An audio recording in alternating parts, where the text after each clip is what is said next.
إن الحمد لله نحمده ونستعينه ونستغفره ونعوذ بالله من شرور أنفسنا وسيئات أعمالنا من يهده الله فلا مضل له ومن يضلل فلا هادي له وأشهد أن لا إله إلا الله وحده لا شريك له وأشهد أن محمدًا عبده ورسوله أما بعد فإن خير الحديث كتاب الله وخير الهدي هدي محمد صلى الله عليه وسلم وشر الأمور محدثاتها وكل محدثة بدعة وكل بدعة ضلالة وكل ضلالة في النار. أعوذ بالله من الشيطان الرجيم. بسم الله الرحمن الرحيم. اتبعوا ما أنزل إليكم من ربكم ولا تتبعوا من دونه أولياء قليلا ما تذكرون. وقال تعالى في مقام آخر بعد أعوذ بالله من الشيطان الرجيم. بسم الله الرحمن الرحيم. ومن يشاقق الرسول من بعد ما تبين له الهدى ويتبع غير سبيل المؤمنين نوله ما تولى ونصله جهنم وساءت مصيرا.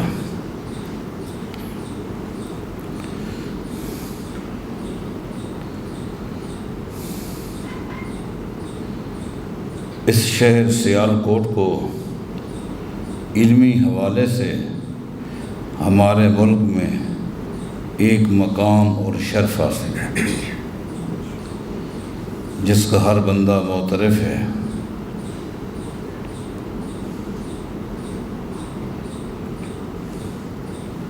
میں آج صبح جب لاہور سے یہاں حاضر ہو رہا تھا تو راستے میں سوچ رہا تھا کہ میں کیا کہوں گا، کون سا مسئلہ بیان کروں گا. وہاں کے لوگ تو اچھے علماء سے بھی بہتر علم رکھتے ہیں اور میں تو خود ایک طالب علم ہوں. آخر سوچ کر یہی فیصلہ کیا کہ سیدنا ابوبکر صدیق رضی اللہ تعالیٰ عنہ کے دور خلافت سے اس دور کی ایک نص مختصر توضیح کے ساتھ سنا دیتا ہوں جس کا تعلق صحیح منہج صحیح فکر کے ساتھ ہے. اس نیت کے ساتھ تاکہ اللہ تعالی ہم سب کو صحیح عقیدے کی صحیح فکر کی توفیق عطا فرمائے. عمل چاہے وہ نماز جیسا عظیم ترین عمل کیوں نہ ہو، روزہ، حج، زکوٰۃ، یہ تمام عبادات ان کی قبولیت کا دار و مدار عقیدے پر ہے. عقیدہ صحیح ہے، فکر صحیح ہے، عمل کی قبولیت ہے. اگر فکر صحیح نہیں ہے تو پھر بندہ ان اعمال کی قبولیت کی امید بھی نہ رکھے. اس لیے میں دعا کروں گا اللہ تعالیٰ صحیح عقیدے کی، صحیح فکر کی، صحیح منہج کی ہم سب کو توفیق عطا فرمائے. جو اثر آپ کو سنانے لگا ہوں اسے امام شوکانی اپنی عظیم کتاب نیل الاوطار میں لائے ہیں.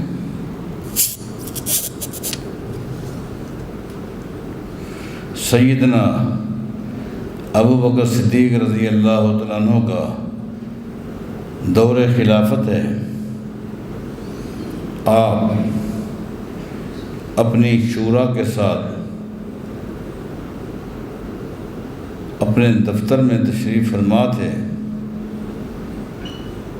کہ 2 قبیلوں پر مشتمل ایک وفد آپ کے پاس آتا ہے۔ یہ 2 قبیلے کون سے تھے؟ ایک بنو اسد اور دوسرا بنو غطفان۔ بنو اسد اور بنو غطفان، ان 2 قبیلوں کے کچھ افراد وفد کی شکل میں مسلمانوں کے خلیفہ ابو بکر صدیق رضی اللہ تعالیٰ عنہ کے پاس آتے ہیں۔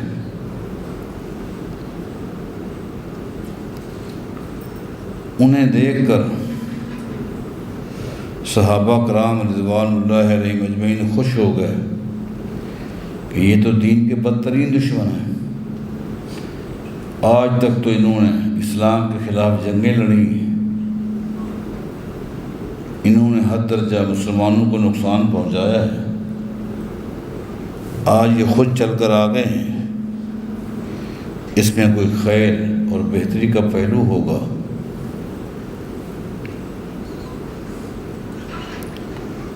انہوں نے کہا، اے ابو بکر صدیق رضی اللہ عنہ، لڑائیوں میں کچھ نہیں رکھا سوائے نقصان کے، سوائے دوری کے، سوائے نفرتوں کے۔ آج تک ہم تمہارے ساتھ لڑتے رہے اور اس میں کوئی شک نہیں تمہارا بھی نقصان ہوا اور بے پناہ ہمارا بھی نقصان آیا۔ آج ہم اسلام قبول کرنے نہیں آئے، البتہ صلح کرنے آئے ہیں، تاکہ آج کے بعد آپ کے عقائد آپ کے ساتھ، ہمارے عقائد ہمارے ساتھ، آپ ہمارے عقائد کو نہ چھیڑیں گے، ہم آپ کے عقائد کے بارے مخل نہیں ہوں گے۔ آج کے بعد جنگ ختم، صلح کے لیے ہم آپ کے پاس آئے ہیں۔ سیدنا ابو بکر صدیق رضی اللہ تعالیٰ عنہ نے جب دیکھا جب کوئی بندہ خود چل کے آتا ہے تو یہ بھی ایک کمزوری کا پہلو ہوتا ہے، فرمایا کہ ٹھیک ہے، صلح ہوتی ہے، صلح کرتے ہیں، لیکن چند شرائط کے ساتھ۔ انہوں نے کہا پتہ ہے کیا شرائط ہے؟ ابو بکر صدیق رضی اللہ تعالیٰ عنہ نے چند شرائط پیش کی، ان میں ایک شرط یہ بھی تھی، تدون قتلانا وتکون قتلاکم فی النار، تدون قتلانا وتکون قتلاکم فی النار۔ ابو بکر صدیق رضی اللہ تعالیٰ عنہ فرمانے لگے، آج تک ہمارے مجاہدین کے ہاتھوں تمہارے جتنے بندے مرے وہ سب جہنم کا ایندھن بن گئے، وہ سب واصل جہنم ہوئے، لیکن تدون قتلانا، آج تک ہمارے جتنے مجاہدین تمہارے ہاتھوں شہید ہوئے ہیں تمہیں ان کی دیت دینی ہوگی۔ تدون قتلانا، تمہارے مقتول جہنم کا ایندھن، اور جو ہمارے مجاہدین تمہارے ہاتھوں شہید ہوئے تمہیں ان کی دیت دینی ہوگی۔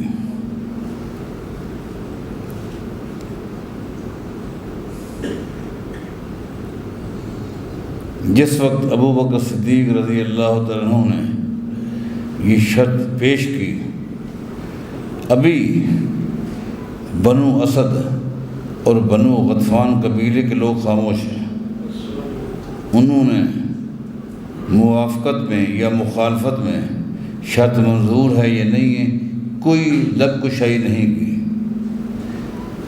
وہ خاموش تھے۔ اتنے میں مسلمانوں کی صفوں میں ایک شخص کھڑا ہو گیا اور اس نے ابو بکر صدیق رضی اللہ عنہ کے اس شخص کو چیلنج کر دیا۔ یہ کھڑا ہو کر مسلمانوں کے خلیفے سیدنا ابو بکر صدیق رضی اللہ عنہ کے اس نقطے کو چیلنج کرنے والا کون ہے اور چیلنج میں اس نے کیا کہا، یہ بعد میں بتاؤں گا۔ پہلے ایک نقطے کی وضاحت چاہوں گا، اور وہ یہ ہے، ابو بکر صدیق کا دین اسلام میں اس امت محمد میں کیا مقام ہے۔ امت کی افضل ترین جماعت صحابہ، اور صحابہ کرام میں افضل ترین ہستی ابو بکر صدیق ہے۔ منقبت میں، مقام میں، فضیلت میں، شان میں ابو بکر صدیق کا کوئی مقابلہ نہیں کر سکتا۔ بلکہ آپ علماء کرام سے اکثر سنتے رہتے ہیں، بعض فضیلتیں اللہ نے ابو بکر صدیق کو ایسی دی ہیں کہ جن کا نہ کوئی مقابلہ کر سکتا ہے، اور دشمن بھی ان فضیلتوں کو ماننے بغیر رہ نہیں سکتا۔ ان کے اندر ہمت نہیں، نفرت کے باوجود، اختلاف کے باوجود وہ ماننے پر مجبور ہے، اس لیے کہ وہ فضیلت ابو بکر صدیق کو کسی نے نہیں دی سوائے اللہ تعالیٰ نے۔ مثلا آپ نے علماء سے اکثر سنا، میں تو ایک طالب علم ہوں، وہی باتیں جو علماء کرام سے میں اور آپ سنتے ہیں دوہرا رہا ہوں۔ صحابہ کرام میں کچھ گھرانے ایسے ہیں کہ جن کو یہ شرف حاصل ہے کہ جن کی دو دو پشتیں صحابہ ہیں، باپ بھی صحابی، بیٹا بھی صحابی۔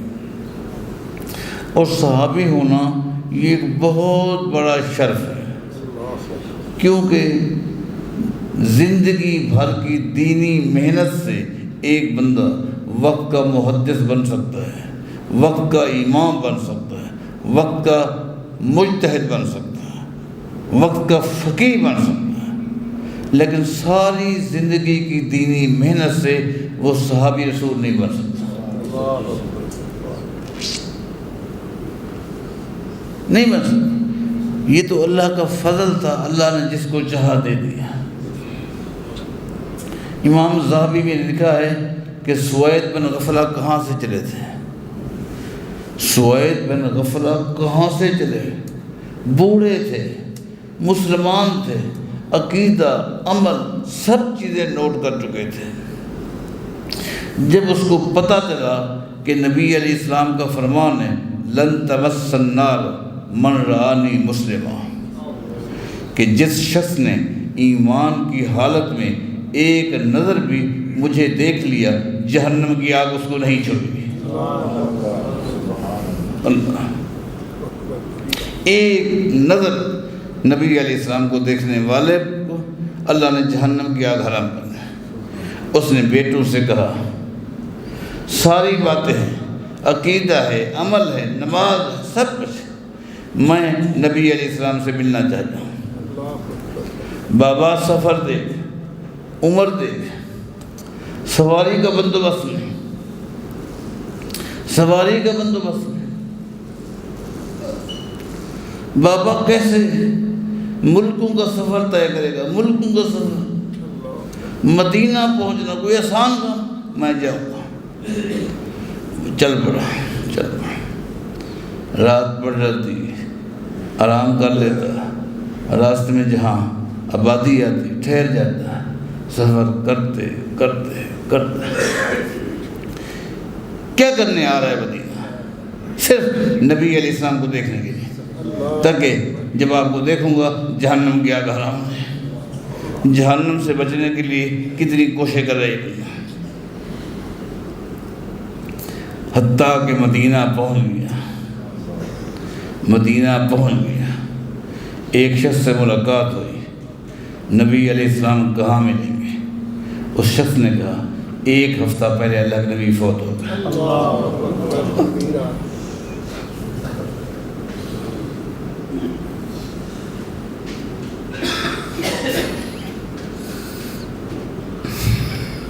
اگر محنت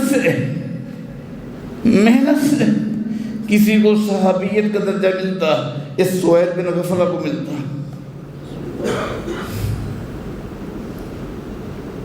امام سنا بھی کہاں سے چلا، اور ماں سے آپ سنتے رہتے کہاں سے چلا، کتنا سفر طے کیا، جس کا ذکر امام مسلم نے صحیح مسلم کے شروع میں کیا ہے۔ صرف نبی علیہ السلام کی زبان مبارک سے ایک لفظ سننا، آپ کو دیکھنا، چلتے چلتے سفر کرتے زندگی کا ایک حصہ کھپا دیا سفر میں۔ مدینے داخل ہوا، عبادہ بن صامت سے ملاقات ہوئی، پیچھے کافرہ صحابہ کا آ رہا تھا۔ اس نے کہا این رسول اللہ، اللہ کے نبی کہاں؟ انہوں نے بتایا ابھی نبی علیہ السلام کو ہم دفنا کے گھر جا رہے ہیں، ابھی قبر میں اتار کے جا رہے ہیں۔ بتاؤ اس کو آپ کیا سمجھتے ہیں؟ یہ کہ راستہ ہے، راستہ، اس لیے کہ جنتی جب جنت میں جائیں گے اللہ فرمائے گا کیا چاہیے، اللہ جنت مل گئی، جنت کے محلات مل گئے، باغات مل گئے، جنت جیسی نعمت مل گئی۔ اللہ فرمائے گا نہیں، سب سے بڑی نعمت ابھی باقی ہے، اس سے بڑی، جی اللہ پہ تو جانتا ہے۔ اللہ فرمائے گا سب سے بڑی نعمت یہ ہے آج میں تم سے راضی ہو گیا، آج کی بات کبھی ناراض نہیں ہوا۔ وَرِضْوَانٌ مِّنَ اللَّهِ أَكْبَرُ وَرِضْوَانٌ مِّنَ اللَّهِ أَكْبَرُ۔ اللہ کا قرآن کہتا ہے اللہ کی سب سے بڑی نعمت یہ ہے اللہ کسی سے راضی ہو جائے۔ سوکھی روٹی کھانے والا بھی وہ کہتا ہے میرے لیے سب سے بڑی نعمت یہ ہے میرے ماں باپ مجھ سے خوش ہیں، کیا خیال ہے؟ اور اللہ جس سے خوش ہو جائے۔ اللہ کب فرمائے گا؟ جب جنتی جنت میں داخل ہو جائے۔ صرف ایک جماعت ہے جو چلتی زمین پر ہے، اللہ فرماتا ہے رضی اللہ عنہم ورضوا عنہ والسابقون الاولون من المہاجرین والانصار والذین اتبعوہم بإحسان رضی اللہ عنہم۔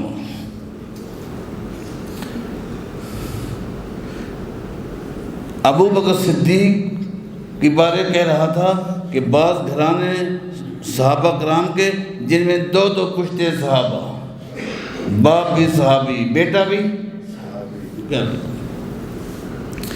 چند گھرانے مجھے ملے ہیں صحابہ کرام کے، چند گھرانے جن کی 3 پشتیں صحابہ ہیں، باپ بھی صحابی بیٹا بھی صحابی پوتا بھی صحابی۔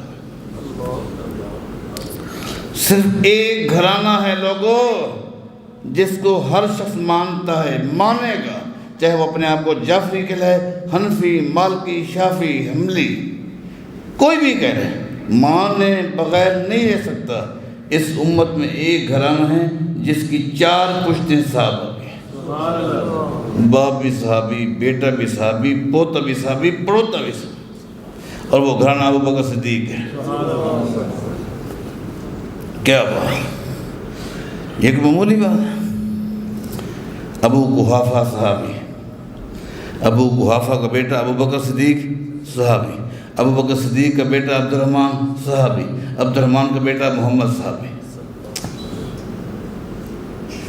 اور میں جب پڑھتا ہوں تو حیران ہوتا ہوں کہ بیٹی کی طرف سے بھی ایسا ہے، یہ تو ہے نا بیٹی کی طرف سے، ابو قحافہ صحابی، ان کا بیٹا ابو بکر صحابی، ان کا بیٹا عبد الرحمن صحابی، ان کا بیٹا محمد صحابی، بیٹی کو بھی اللہ اکبر، تاکہ میرے عظیم گھرانے کا کوئی شخص گلا شکوہ نہ کر سکے۔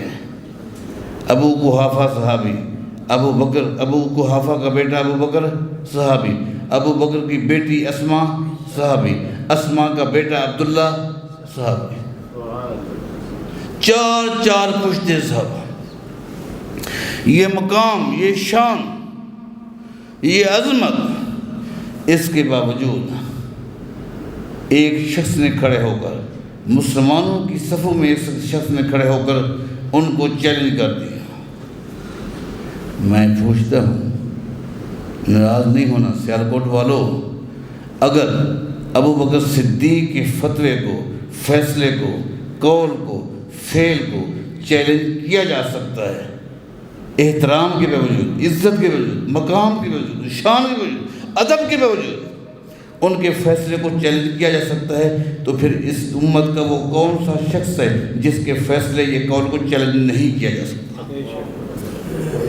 یہ ہے عقیدہ اہل حدیث کہ صحابہ واجب الاحترام، تابعین، محدثین، ائمہ دین واجب الاحترام، لیکن قول میں، فعل میں، فتوے میں غلطی ہو سکتی ہے۔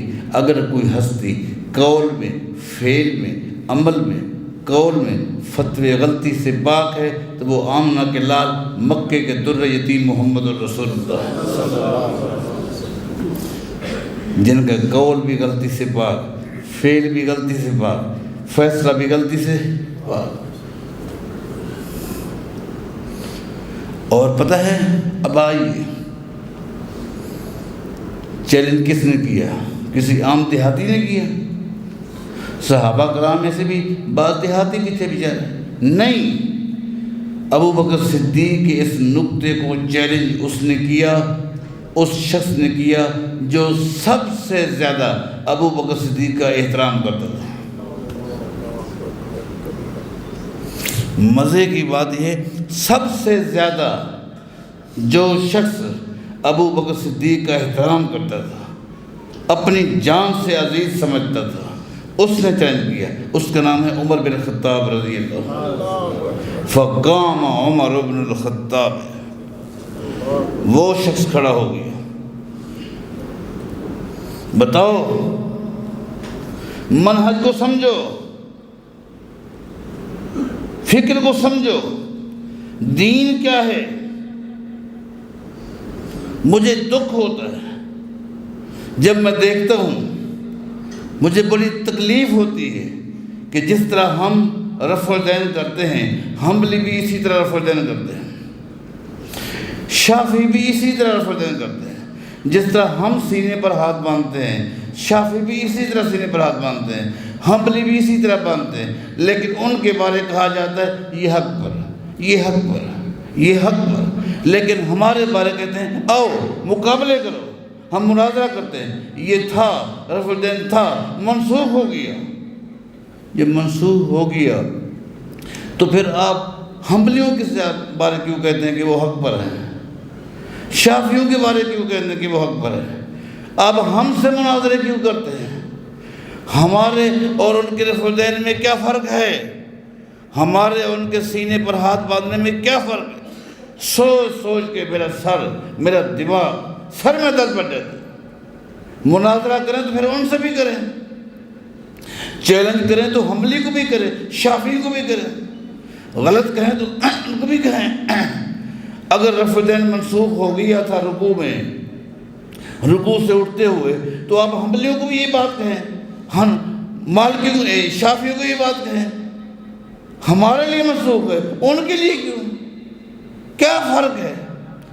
آخر میں ایک نتیجے پر پہنچ جاؤں کہ جی ہاں، ایک فرق ہے، ایک فرق ہے، ایک چیز ہے جس کی وجہ سے یہ ہم سے ناراض ہے۔ سیالکوٹ والوں، اہل علم تو اہل علم ہے، محترم شیخ فیصل حافظہ اللہ ہمارے نوجوان جید عالم دین ہیں، انہوں نے حکم دیا، میں حاضر ہو گیا، ملاقات کا بہانہ تھا، مل گیا، ملاقات بھی ہوگی، دعائیں بھی آپ دیں گے مجھے، انشاءاللہ بیمار آدمی ہوں۔ ایک چیز ہے، ایک چیز ہے، ایک چیز ہے، وہ کیا ہے؟ ایک ہی فرق ہے، وہ یہ ہے، شافعی رفع الدین کرتے ہیں، حوالہ دیتے ہیں امام شافعی کا، حنبلی رفع الدین کرتے ہیں، حوالہ دیتے ہیں امام احمد حنبل کا۔ ہم رفتن کرتے ہیں، حوالہ دیتے ہیں محمد رسول یہ کہتے ہیں تم حوالہ چینج کرو، ہم تمہیں بھی حق پر کہیں گے، اس لیے کہ ہم نے کہہ رکھا ہے چاروں برحق، ہم نے کہہ رکھا ہے چاروں برحق، تم حوالہ چینج کرو ہم تمہیں حق پر سمجھیں گے۔ ہم کہتے ہیں تم بھی اپنا حوالہ چینج کر محمد مصطفیٰ کی طرف آؤ، ہم سینے کے ساتھ لگائیں گے۔ اب میں آپ سے پوچھتا ہوں، دین اسلام میں جب ابو بکر کا حوالہ نہیں چل سکتا تو کسی اور امام کا چل سکتا ہے؟ نہیں چل سکتا۔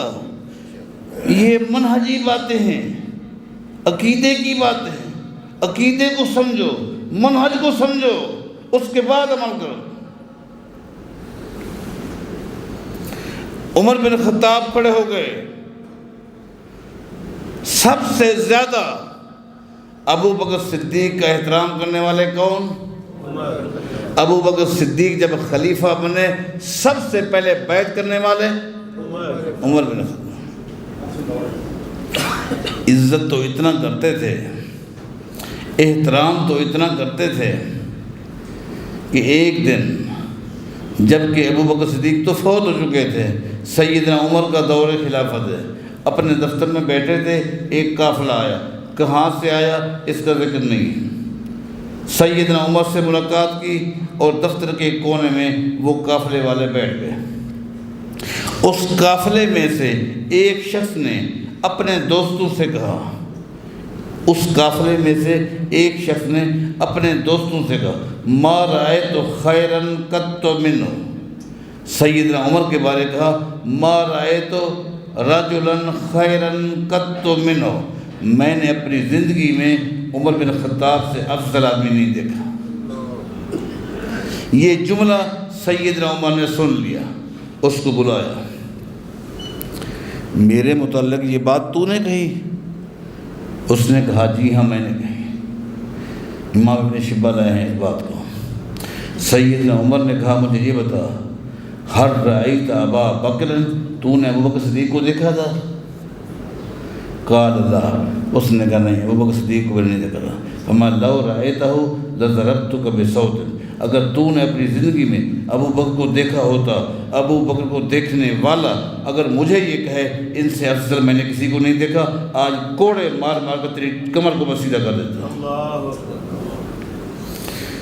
وہ عزت کرتا تھا، اس کا عقیدہ تھا ابو بکر اس امت کا افضل ترین انسان ہے، ابو بکر کی یہ شان ہے، یہ مقام ہے، لیکن ابو بکر کے بھی قول میں فعل میں غلطی ہو سکتی ہے، غلطی سے پاک صرف محمد رسول اللہ۔ کیوں؟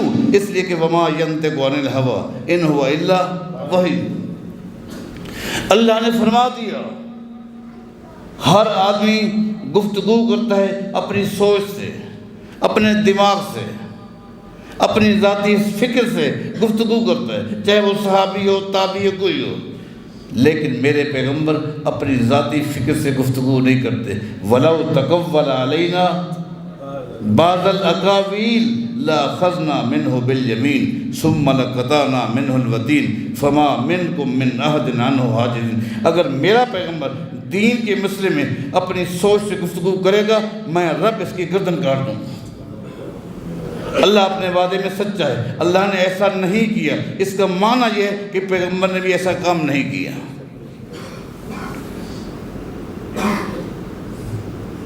یہ ہے بنیادی بات، اس لیے کھڑے ہو کر چیلنج کر دیا۔ فقام عمر بن الخطاب، اللہ تعالیٰ دنیا والوں کو دکھلا رہا ہے، اس امت کا افضل ترین انسان ایک فیصلہ دے رہا ہے، اس امت کا افضل ترین انسانوں میں سے دوسرا شخص کھڑے ہو کر چیلنج کر رہا ہے۔ یہ گفتگو کرنے والا بھی بے ادب نہیں ہے، جس کی گفتگو جس کے بارے ہو رہی ہے وہ بھی ان پڑھ نہیں ہے، لیکن وہ بھی امتی ہے، یہ بھی امتی ہے، نبی اور امتی کے درمیان یہی فرق ہے۔ جس وقت اس امت میں سے، یہ یاد رکھیں، اس امت میں سے آپ کسی شخص کا انتخاب کریں گے اور اس کی بات کو بھی اسی طرح حجت مانیں گے، دلیل سمجھیں گے، حرف آخر سمجھیں گے، جس طرح نبی کی گفتگو حجت ہے، آپ بتائیں آپ نے نبی اور امتی کے درمیان فرق کیا کیا؟ کیا فرق ہے؟ آپ نے کیا فرق کیا؟ اپنے آپ سے پوچھیں۔ نبی اور امتی کے درمیان فرق کرو، یہ ہے صحیح عقیدہ۔ نبی ناطق وحی ہے، نبی مجسمہ وحی ہے، مجسمہ وحی۔ مجسمہ وحی کا معنی جانتے ہیں؟ مجسمہ وحی کا لفظ تو آپ سنتے رہتے ہیں، اس کا معنی آپ کو آتا ہے کہ مجسمہ وحی کس کو کہتے ہیں؟ مجسمہ وحی کا مطلب یہ ہے دین کے حوالے سے جب تک میرے پیغمبر پہ وحی نہ آتی اس وقت تک میرا پیغمبر گفتگو کرتا ہی نہیں تھا۔ مثلا آپ دیکھیں، طلاق کا مسئلہ معلوم کرنے کے لیے خولہ آئی تھی، خولہ نامی خاتون آئی تھی طلاق کا مسئلہ معلوم کرنے کے لیے کہ میرے خامند نے مجھے کہہ دیا ہے انت علیہ کا ظہر امی، آج کے بعد تیرا جسم میرے لیے ایسے ہے جیسا کہ میری ماں۔ اب نبی علیہ السلام سے خولہ کہہ رہی ہے اب میں کہاں جاؤں، اس بڑھاپے کو لے کر کہاں جاؤں؟ آپ ذرا میرے خامند کو سمجھائیں اور ہماری صلح کروائیں، معاملات کو حل کریں۔ لیکن نبی علیہ السلام فرماتے ہیں خولہ یہ اللہ کا دین ہے، یہ اللہ کا دین ہے، میں نبی ہوں، میرا کام کیا ہے ان اتبع الا ما یوحی الی، میں تو صرف اللہ کی وحی کی اتباع کرتا ہوں۔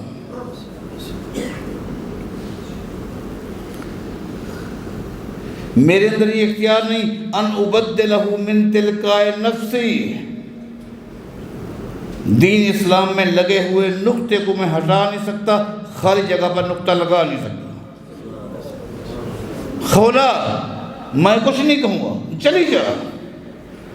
جب اس نے دیکھا کہ واقعی یہ پیغمبر بھی شریعت میں کچھ اختیار نہیں رکھتا، بیچاری اٹھی دروازہ کراس کر کے باہر گئی، اس کا باہر جانا تھا، اللہ نے قرآن نازل کر دیا قد سمع اللہ قول التی تجادلک فی زوجہا وتشتکی الی اللہ۔ اللہ فرماتا ہے خولہ جو آپ کے پاس اپنے خامند کے حوالے سے گفتگو کر رہی تھی، میں تم دونوں کی گفتگو کو سن رہا تھا۔ واللہ یسمع تحاورکما، اس نے پھر جب تم سے مسئلہ اس کا حل نہیں ہوا تو اس نے میرے آگے درخواست رکھی، میں نے قیامت تک کے لیے مسئلہ تبدیل کر دیا۔ اس کو کہتے ہیں مجسمہ وحی، اللہ نے مسئلہ حل کر دیا۔ آج کے بعد کوئی شخص اپنی بیوی کو یہ کہے گا اس سے طلاق واقع نہیں ہوگی، البتہ اس کو یا غلام آزاد کرنا ہوگا، یا 2 مہینے کے روزے رکھنے ہوں گے، یا 60 مسکین کو کھانا کھلانا ہوگا، لیکن طلاق واقع نہیں ہوگا۔ آپ کو پتہ نہیں سعد بن ربیع کی بیوی بھی نبی علیہ السلام کے پاس وراثت کا مسئلہ معلوم کرنے کے لیے تھی، ابو داؤد نہیں پڑھی آپ نے؟ وراثت کا مسئلہ معلوم کرنے کے لیے تھی، اس نے کیا کہا ہاتان بنتا سعد وانا امہما، اے اللہ کے نبی صلی اللہ علیہ وسلم یہ 2 بچیاں ہیں میرے ساتھ، یہ سعد کی بیٹیاں ہیں اور میں سعد کی بیوی ہوں۔ ان اباہما قتل معک فی احد شہیدا، ان بچیوں کا باپ آپ کے ساتھ احد میں گیا تھا اور شہید ہو گیا۔ ان بچیوں کے چچا کو جب پتہ چلا وہ گھر آیا، سعد کی جتنی جائیداد تھی وہ لے گیا۔ میں آپ کے پاس ان بچیوں کو لے کر آئی ہوں، ان کا بھی کوئی حق ہے کہ نہیں؟ ابھی تک نبی علیہ السلام پر وراثت کے حوالے سے کوئی وحی نہیں آئی تھی۔ نبی علیہ السلام نے کوئی ان کو تسلی دی؟ کوئی ثابت کر سکتا ہے آپ مطمئن ہو، آسانی ہوگی، بہتری ہوگی، تو جا، اللہ بہتری نہیں؟ کیا فرمایا یقضی اللہ فی ذالک، اے سعد کی بیوی تو بھی انتظار کر اور میں بھی انتظار کرتا ہوں، کس کی؟ اللہ کے پیغام کی۔ جب تک وحی نہیں آتی میں محمد کچھ نہیں کہہ سکتا۔ وہ گھر پہنچی، ادھر اللہ نے قرآن نازل کر دیا یوصیکم اللہ فی اولادکم للذکر مثل حظ الانثیین، وراثت کے مسائل۔ اللہ نے پھر اس عورت کو نہیں بلایا بلکہ سعد بن ربیع کے بھائی کو بلایا، فرمایا آتے ابنتِ سعد ثلثین، سعد جو جداد چھوڑ کے گیا ہے اس کا 2/3 حصہ ان کی بچیوں کو دے، وَلِأُمِّهِمَا الثُّمُنُ، 8واں حصہ اس کی بیوی کو دے، فما بقیہ فہو لک، جو باقی بچے وہ تیرا ہے۔ یعنی جب تک وحی نازل نہیں ہوئی، میرے پیغمبر نے کوئی گفتگو نہیں کی، یہ ہے مجسمہ وحی کا معنی۔ اگر نبی علیہ السلام کے علاوہ آپ کی امت میں سے کسی صحابی، کسی تابعی، کسی تبع تابعی، کسی امام کا آپ انتخاب کرتے ہیں اور اس کے قول کو، فعل کو، فتوے کو، رائے کو وہی درجہ دیتے ہیں جو نبی علیہ السلام کا عمل کا حیثیت ہے، اس کا مطلب یہ کہ آپ نے اس کو بھی مجسمہ وحی سمجھا، اور اس سے بڑی بے ادبی کوئی نہیں ہے۔ لہذا نمازوں کا، روزوں کا، حج کا، زکوٰۃ کا کوئی فائدہ نہیں۔ سب سے پہلے عقیدے کو صحیح کرو، سب سے پہلے عقیدے کی اصلاح کرو۔ عقیدہ درست ہے تو صحیح ہے، ورنہ کوئی فائدہ نہیں۔ عقیدہ یہ ہونا چاہیے، اگر کسی کا قول دین اگر ابو بکر صدیق رضی اللہ تعالیٰ عنہ بھی نماز پڑھیں گے نا جی، آپ کہیں گے ابو بکر صدیق کی نماز سنت کے مطابق تھی، اسلام کے مطابق تھی، ابو بکر صدیق کا نکاح شریعت کے مطابق، شریعت کے، ابو بکر صدیق کا روزہ شریعت کے مطابق تو کہہ سکتے ہیں، شریعت نہیں کہہ سکتے۔ اگر کسی کے عمل کو شریعت کے مطابق نہیں بلکہ عین شریعت کہا جائے گا، نماز یہ شریعت ہے، یہ حج شریعت ہے، اگر کسی کا ہر عمل شریعت کے مطابق نہیں بلکہ شریعت ہے تو وہ صرف محمد رسول اللہ۔ فرق تو کرو نا، فرق تو کرو نا۔ اللہ کے بندو دین کو سمجھو۔ سیدنا عمر بن خطاب نے چیلنج کر دیا اور کہا ابو بکر، بنو اسد قبیلے کے لوگ کیا کہیں گے میں نہیں جانتا، بنو غطفان قبیلے کے لوگ کیا کہیں گے میں نہیں جانتا، لیکن میں آپ کی اس بات کو نہیں مانتا۔ کیوں؟ کہا کہ ان کے جو لوگ ہمارے مجاہدین کے ہاتھوں مارے گئے ہیں وہ تو جہنم کا ایندھن بنے۔ آپ نے کہہ دیا، ہم نے مان لیا، لیکن ان قتلانا قاتلت فقتلت علی امر اللہ اجورها علی اللہ لیس لها دیات، ہمارے جتنے مجاہدین ان کے ہاتھوں شہید ہوئے وہ جنت کے وارث بن چکے ہیں، جنت کے وارث بن چکے ہیں۔ نبی علیہ السلام نے کبھی کسی میدان جہاد میں شہید ہونے والوں کی دیت لی ہے؟ احد میں شہید ہوئے، فلاں جگہ شہید، نبی علیہ السلام نے کبھی کسی شہید کی دیت لی ہے؟ شہید کی لیس لہا دیات، شہید کی دیت نہیں ہوتی، ہم نہیں مانتے۔ ابو بکر خاموش ہو گئے کہ صحیح کہہ رہے ہیں۔ ابو بکر سے غلطی ہو سکتی ہے، غلطی ہو سکتی ہے تو کون غلطی سے پاک ہے؟ یہ صحیح فکر ہے، اس کو کوئی ماننے کے لیے تیار نہیں ہے تو پھر اپنے عقیدے کی خیر منائے۔ اگر مانتا ہے کہ جی ہاں غلطی ہو سکتی ہے تو پھر ان سے کہیں کہ جن سے غلطیاں ہو سکتی ہیں ان کی بات حرف آخر ہو سکتی ہے؟ نہیں ہو سکتی۔ یہ ہمارا بنیادی، اگر کسی قوم سے، کسی شخص سے، کسی دھڑے سے اختلاف ہے، نہ نماز کا ہے اختلاف، نہ روزے کا ہے، نہ حج، اسی نقطے کا اختلاف ہے کہ غلطی ہو سکتی ہے، جس کی غلطی ہو سکتی ہے اس کی بات دین نہیں ہے، جس سے غلطی نہیں ہو سکتی اس کی بات دین ہے اور وہ محمد رسول اللہ۔ اس نقطے پر اتفاق آ جائے امت کا اتفاق ہو سکتا ہے۔ اللہ صحیح عقیدے کی ہم سب کو توفیق عطا فرمائے۔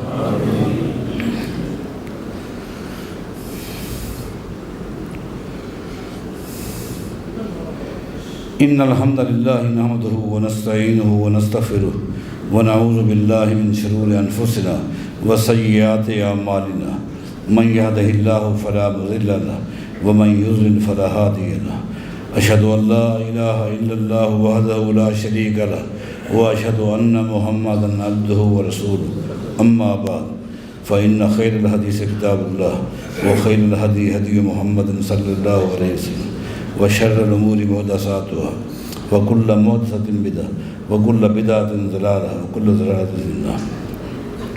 اے اللہ تو ہم پہ رحم فرما، اے اللہ تو ہم سے راضی ہو جا، اے اللہ تو ہمارے گناہ معاف فرما دے، اے اللہ ہم میں سے جن کے والدین، والد یا والدہ، بہن، بھائی، دوست، احباب، اے اللہ جو بھی ایمان پر، اسلام پر فوت ہو گئے ہیں ان کی بخشش فرما دے، ان کی قبروں کو منور فرما دے، جنت کا باغیچہ بنا دے۔ اے اللہ تو نے ہمیں جتنا بھی زندگی دی ہے، تھوڑی ہے یہ زیادہ، اے اللہ ایمان والی اور موت بھی ایمان پہ دینا۔